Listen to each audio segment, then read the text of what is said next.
Hi everybody. Now I did a coming out story on my old channel, which I don't post on anymore. And I've been wanting to do one on here, just sort of update where my journey is and go more in depth of what it took me to get to the point where I could come out. I had to come out to myself first. That was critical. And that was most difficult. That was the most difficult part. So let me start at the very beginning. So when I was growing up, I knew that I was quite different. I was more mature for my age, for one.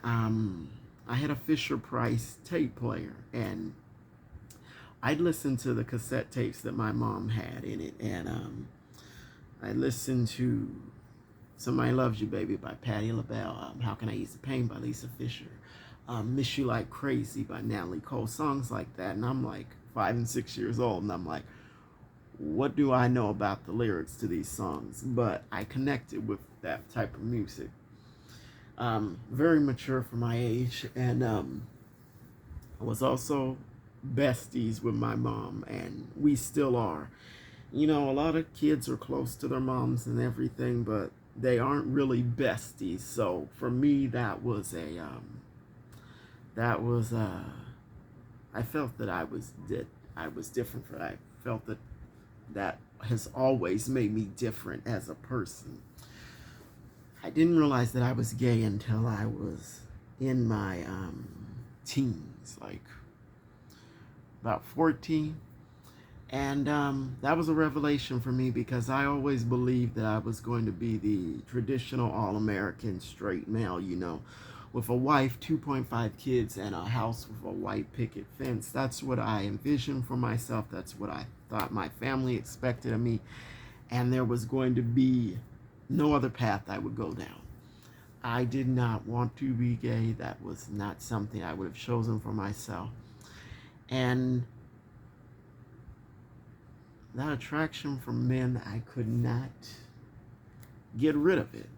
So I decided to tell myself that it was a phase. Oh, this is a phase. It'll go away. Um, I'm not going to think about it. So after a couple of years, it did not go away. So I decided I needed to get more aggressive with myself to make this problem go away. So I started looking at these ex-gay websites and reading these testimonies of these people saying how they were delivered from this and how they were healed and all this. And but these sites wanted money, and I did not have the money. And by this time, I'm like 16 and 17, around there. I did not have money for that, and I certainly wasn't going to ask my mother for that because I just did not want her to know about this. It just was embarrassing to me. And so when I wanted to find another way to try to fix this. And I started becoming afraid that people would know that something was different about me. Because I had never had a date with a girl, had never even shown interest in that. I mean, I feigned interest, but it was just like, oh yeah, that'd be nice. But I never really wanted to do that.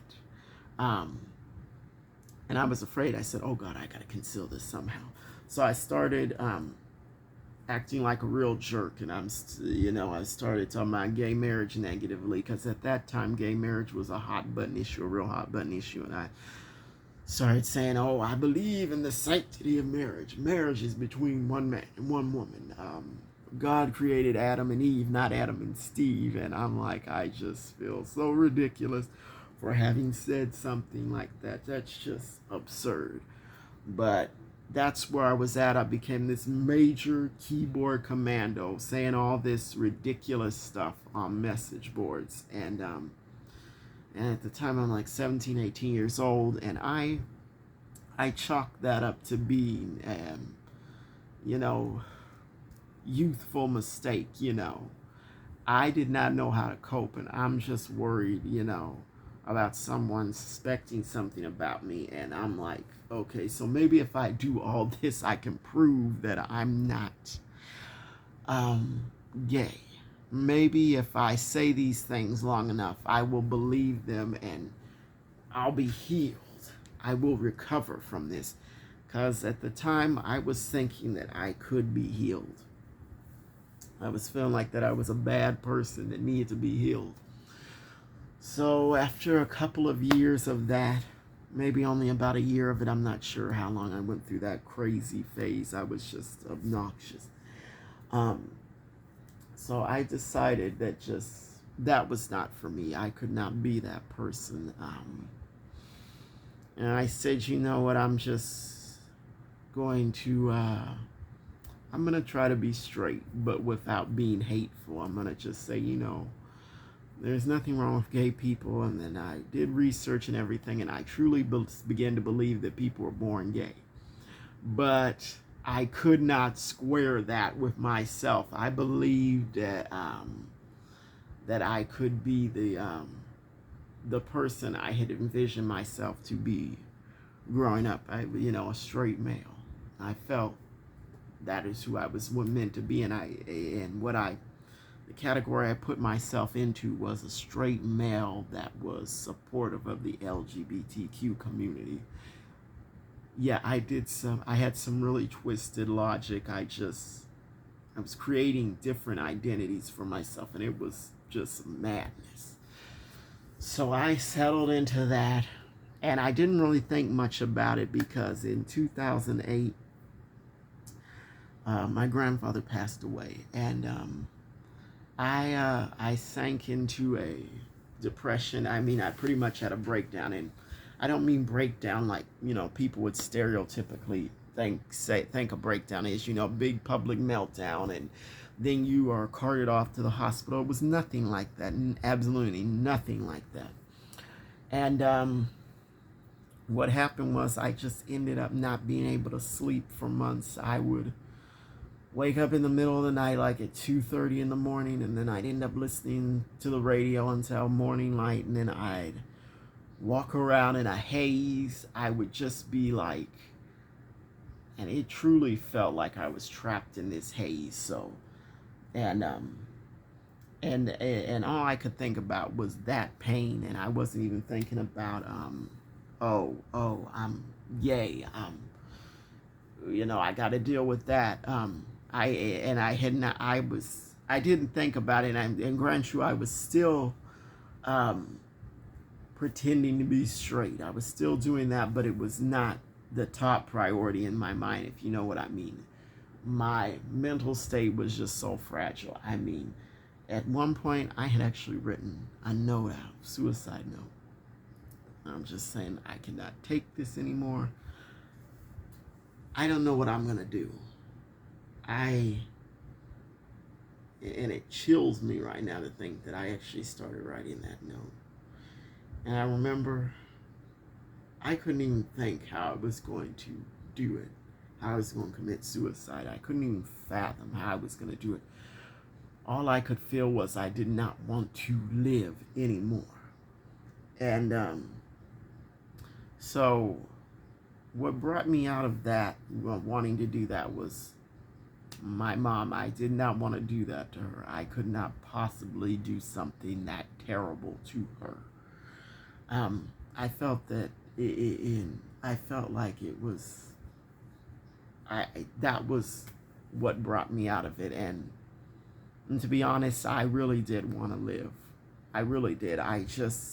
There were certain moments where I was like, I can't take this, and I mistakenly thought that was the way out. And, I thought about it, and I said, you can't come back from that, You may have some hard times, but if I did that, I would not be able to come back from it. And, it would have been a mistake. So, finally, after a few months, I came out of it. My coping mechanism ended up being the Summer Olympics and soap operas. So yeah, I'm a quirky guy.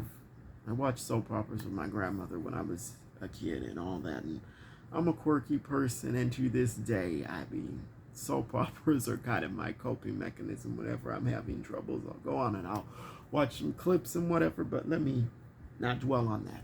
So let me move into the next phase, where I actually decided, let me try to find a wife. So I opened up a dating profile. I opened this very nice profile, how I wanted love and romance and true partnership and all of that. And I thought it was a great profile. The only message I got was a spammer. And I didn't get one profile view. And that should have told me something. It's like, you're trying to live a lie. This is not for you.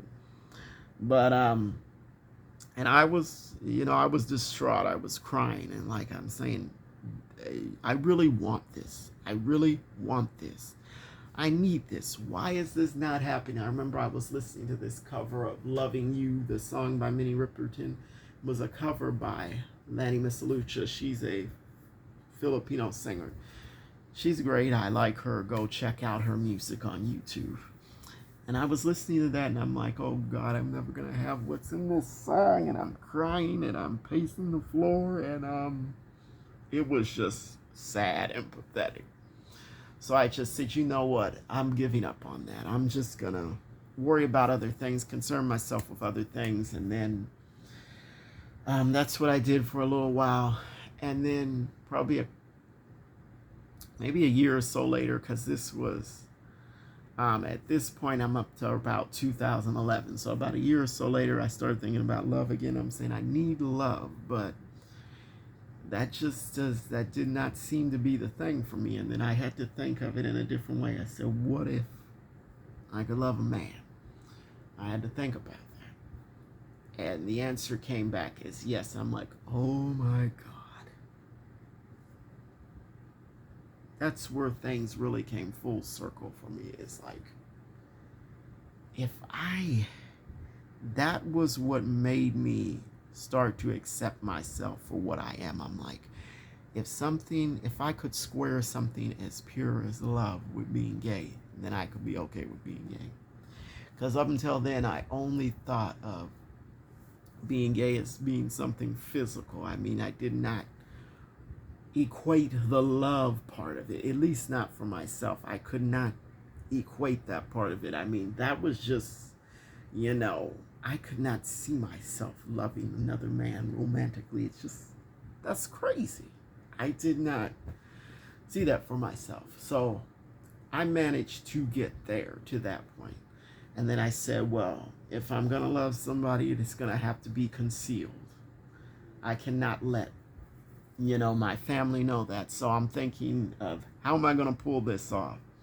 Finally came to the realization that if I was ever going to love somebody, I could not hide them. That's wrong. You can't love somebody and not be seen in public with them. You cannot love somebody and not let your family know about them. So I had to decide if I was going to tell my mother. I knew I had to do it. Had to be done. Just didn't know how I was going to say it. So I decided I was going to go into the Navy and, just to try to have a career. Ring light went out. I wanted a career. And so I said, let me go into the Navy. And my mom was upset about that. But she accepted it. And then somehow we got into an argument about something. I don't know what it is. It wasn't about the Navy, but the Navy came up. She said, well, why are you trying to go in the Navy? What are you running from? And I think she knew who I was all along, because she just flat out asked me, are you gay? And I just said, yes. And for her to do that hard ask was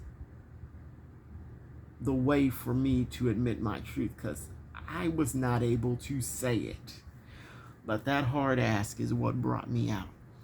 And so it was quite a revelation. And but since then, we have been fine. Nothing has changed. If anything, our friendship has been strengthened because the whole of me is out. There is no more hiding, none of that. It's out.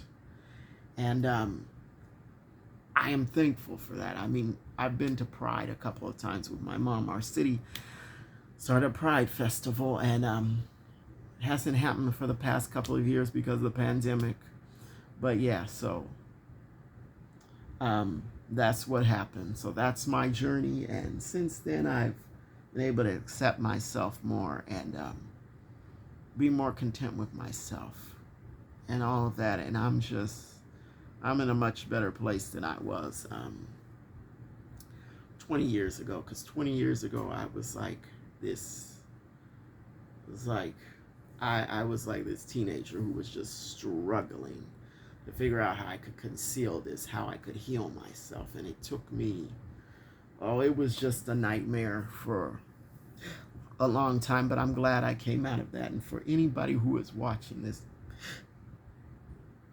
if you're having trouble coming to terms, coming out to yourself, just give yourself time, just breathe and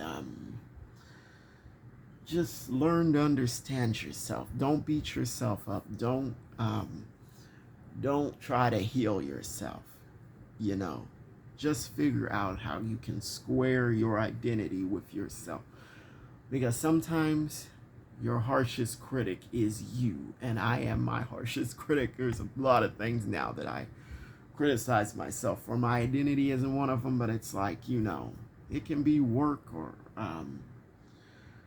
anything else I'll criticize myself for. So try to stop being critical of yourself and try to give yourself a break and try to let your identity form and try to come out to yourself, because that's the first person you have to come out to.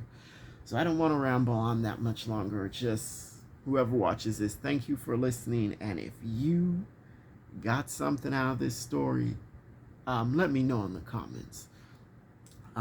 If you were thinking about coming out and this helps you, let me know. Let me know.